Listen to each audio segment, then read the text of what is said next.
with you?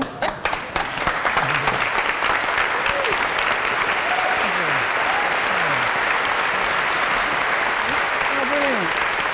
Thank you.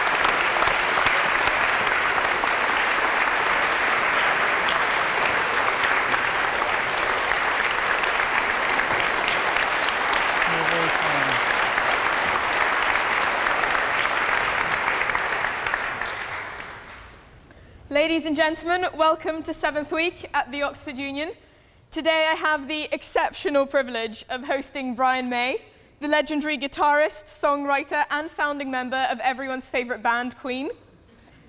If that wasn't enough, Brian also happens to have fathered the musical We Will Rock You, be a doctor of astrophysics, an author on that same topic, and a vocal activist for human rights. The title for Brian's talk today will be Sets, Drugs and Rock and Roll. And in particular, he'll be talking about the government badger cull and why it must be abandoned. As a lifelong advocate of animal rights, Brian set up the Save Me campaign, named after one of his songs, to champion all but predominantly British wildlife. Now, ladies and gentlemen, I'm sure you're a lot more interested in listening to Brian than listening to myself. So please do join me in a round of applause to welcome Brian May. Thank you. Wow.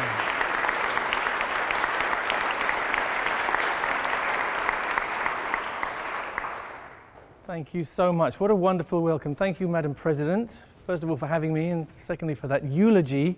And I hope you'll clap as loud when I've finished as when I start. It's a real thrill to be here, I've got to tell you, to have the opportunity to be able to speak to you, the most wonderful, young, alive minds of people who will be shaping the future of this country. It's a great privilege for me to be able to talk to you. And it's also terrifying. I've got to tell you, things don't change. I was president of the debating society at my school because nobody else wanted to do it. And every time I got up to speak, I was terrified. Of course, now I'm 65 years old and I'm still terrified. It's funny, things don't change. Which brings me to the strange fact that this was supposed to be a debate, right? It's supposed to be a frigging debate. But the person who was going to debate against me didn't want to come. I suppose we're talking about Owen Paterson. Now, I would have thought if he had a good case for culling badgers, he would be here demolishing my arguments, right?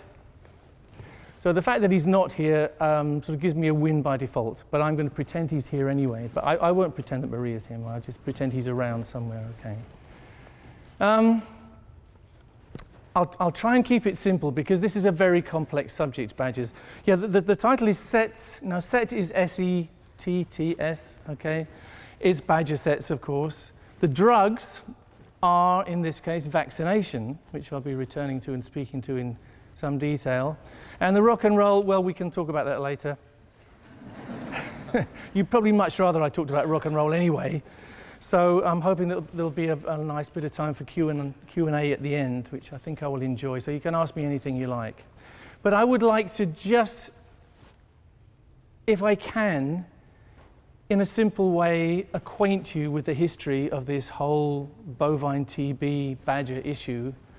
And I just, I can't possibly cover all of it because it's a very complex issue. But I would like to just throw some things at you so you walk out of here today with just a slightly different feeling about it, asking some new questions. It goes back a very long way. Bovine TB is a disease endemic to cows worldwide and has been ever since cows have been domesticated. And it can spread to any mammal, any lactating mammal, in fact, including humans, although this particular strain of bovine TB does not get transferred to humans very easily. The bovine TB that was rife in the war was a different kind, well, a different strain of the disease. You can get bovine TB, but it's fairly unlikely unless you actually work with the cows or you drink unpasteurized milk, etc. This is a disease which goes back a very long way, and around 1938 it became a major concern, and thousands of the animals had to be slaughtered because they had bovine TB visibly. It's a nasty disease. It's primarily a respiratory disease, but in its advanced forms, the animals get lesions, and it's a very uncomfortable and very unpleasant way to die. But of course, no animals get that far now. As soon as they are discovered to have the disease, they're slaughtered, which is part of the whole scene. I don't want to read to you. I want to look into your eyes, so I don't want to read very much, but I'll just give you a couple of figures. In 1938, 47,000 cows had to be destroyed because of bovine TB. Strangely enough, by 1979, the number of cases was reduced to only 628. How did they do it? What they did was they devised a skin test, and if an animal was found to be diseased, the whole herd would be destroyed. This is very draconian, but using this technique in conjunction with better controls on movement, they managed to almost wipe out the disease. That's without touching a single wild animal. So it's best to keep that in mind. Unfortunately, by the time we get to 2008, the problem's arisen again, and there's 20,000, so about 21,000 have to be destroyed because of bovine TB. Strangely enough, over the last 5 years, in spite of this huge furore, you don't often hear this fact, but every year for the last 5 years, the count has gone down, presumably because of better movement controls, better biosecurity, and just taking more care of things. So it's gone down, I think, over the last 5 years, about 40% reduction.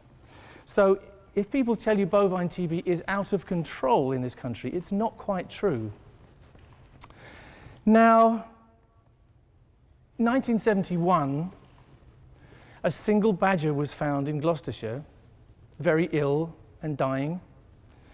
And there was immediately a hue and cry saying, this is a diseased badger. The badgers must be the cause of the disease in cattle. And from that moment on, from 1971, ripples spread and spread and spread, and it led to an incredible witch hunt on badgers. Now, badgers have a very hard time anyway. They get victimized by badger baiters. You know, they have their legs broken and the dogs set up on them. They get chained up. It's hideous what people do to badgers. But now farmers began to have this feeling of kind of vengeance against the badger, because they would look and see, you know, that's the animal that's causing my cows to get sick. We have to kill this animal. So things became very tough for badgers, and they were killed by gassing, they were killed by poisoning, by shooting, all kind of under the counter. So there's a kind of cull going on from that moment on. And under that cull condition, the disease flourished, as you've seen. That badger, that sick badger, was never tested. Nobody knows if it actually did have TB or not. It was destroyed before the tests were done. But because of that, we're in this situation now. There's a massive amount of discussion ensued about this. People quote all kinds of evidence, but mostly the evidence is anecdotal. You know, somebody has a story about they saw a badger and the next moment their herd went down, etc., etc. Anecdotal evidence is fine, but it doesn't constitute science. And unfortunately, in the circles in which this is discussed, people tend to blur the distinction between scientific theories and scientific evidence. Many of you are scientists here. Of course, you know quite clearly the difference. To conduct a proper scientific experiment, you need to have a control group. You need to know that you're changing one variable at a time so that you know, if you see a result, what the result is due to. The only proper piece of science that has been done on this is called the RBCT. That means Random Badger Culling Trials. It was instigated in 1997 to conduct this trial, supposedly to find out if culling badgers would improve the situation. The taxpayers spent £50 million on a 10-year study in which 11,000 badgers were killed.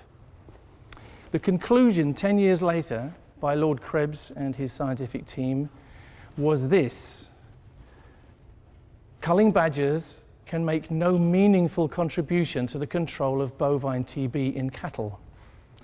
Now that's pretty unequivocal. That's a 10-year study done by the greatest scientists in the field, and that's their conclusion. If I can just fill in the details a little bit, you might think that you have two populations. What happened with the poor badger, of course, the badger does get TB.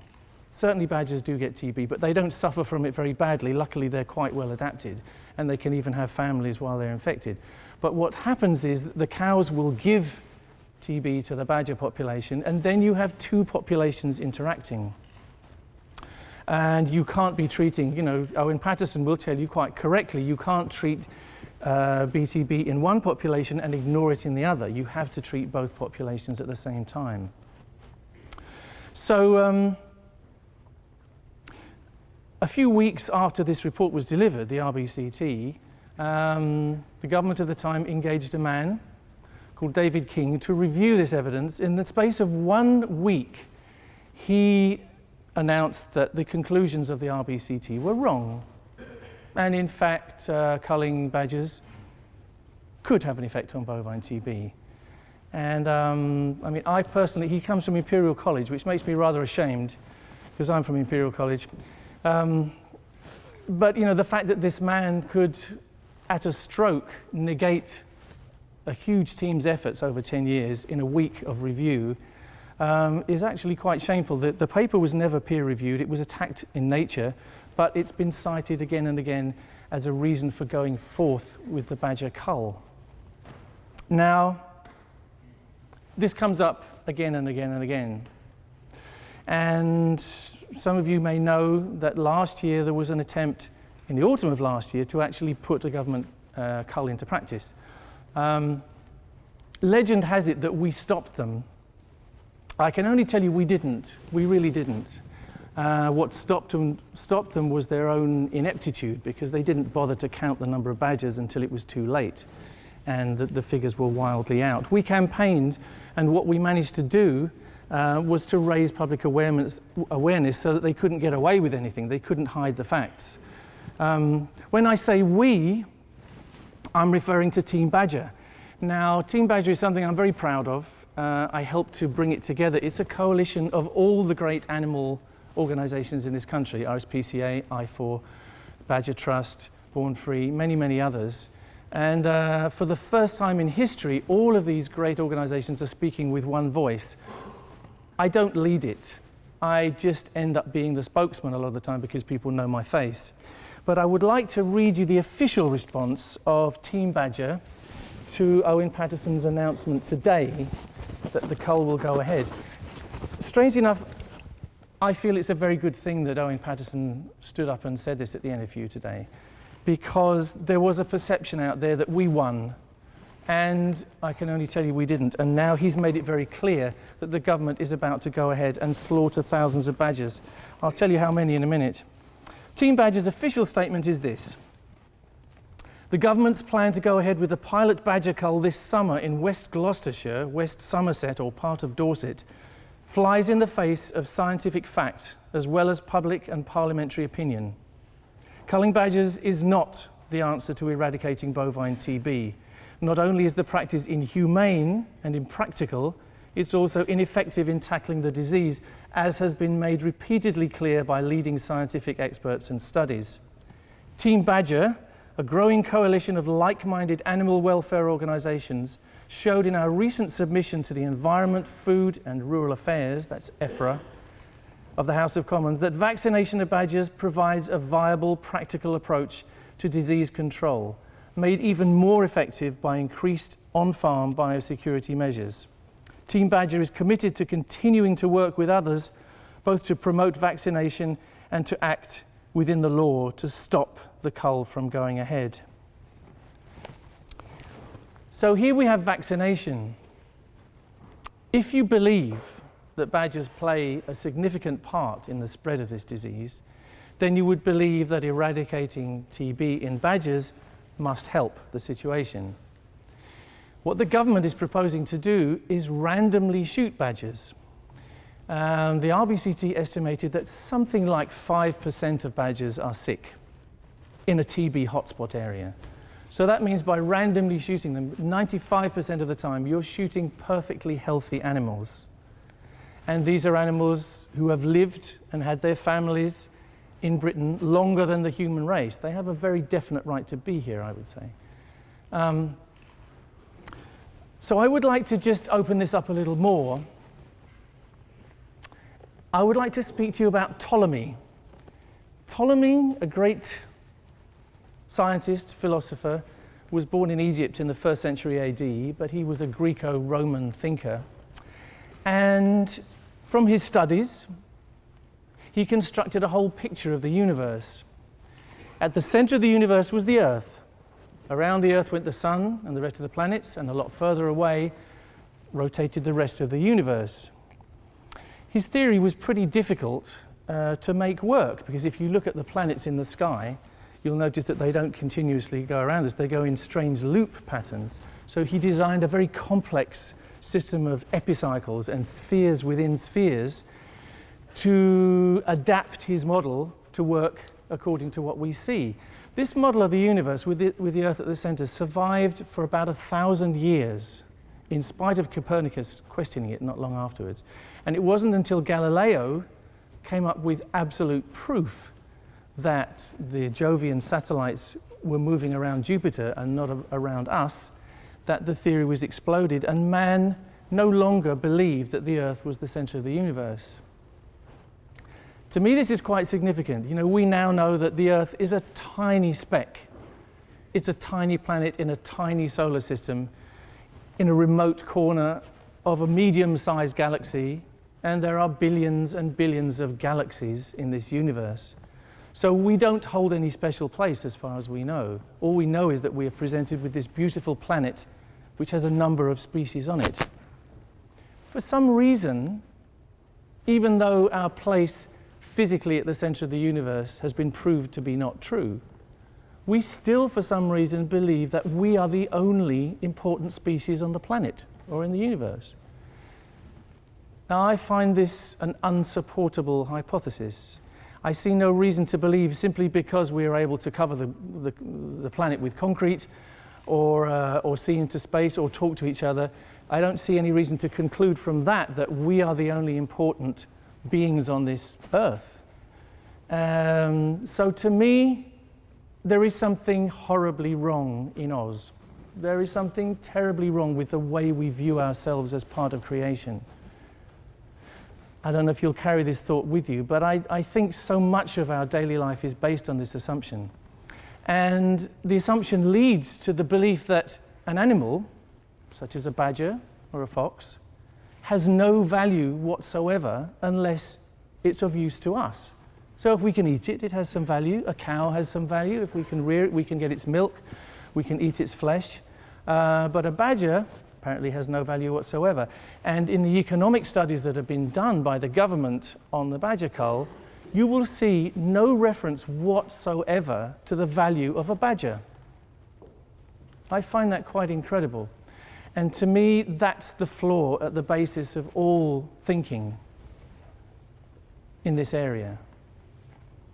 To me, we need a reconstruction of our beliefs. We need to look again at how we really see things. The badger debate can be split into three parts: the economic, the scientific, and the ethical. I've spent most of the last few months, well, a lot of my time in the last few months, arguing about the science. I am a scientist. I can read the papers, the scientific papers, and I can make sense of them. And you can argue black is white for a very long time about the science of it. But basically, you come down to some kind of conclusion about what might be achieved by a badger cull. And the maximum that could possibly happen, the best that could possibly happen for the farmers over the next 10 years, while the farmers are being asked to invest in the cull, is an improvement of about 16% in cow mortality. Now, this is a very optimistic prediction, and Lord Krebs, the author of the RBCT, has called this cull crazy, because he says it's equally likely that the cull will make things worse, and we could have higher mortality rates in cattle, not to mention badgers. I find it quite upsetting when people like Owen Paterson or Cameron himself are questioned about the badger cull and they go, oh, well, it's good for the badgers as well. You think about this, there is no other situation where you could make that kind of statement. I mean, supposing human beings started going down with some disease and you said, well, we'll just randomly kill 75% of the population and that'll fix it.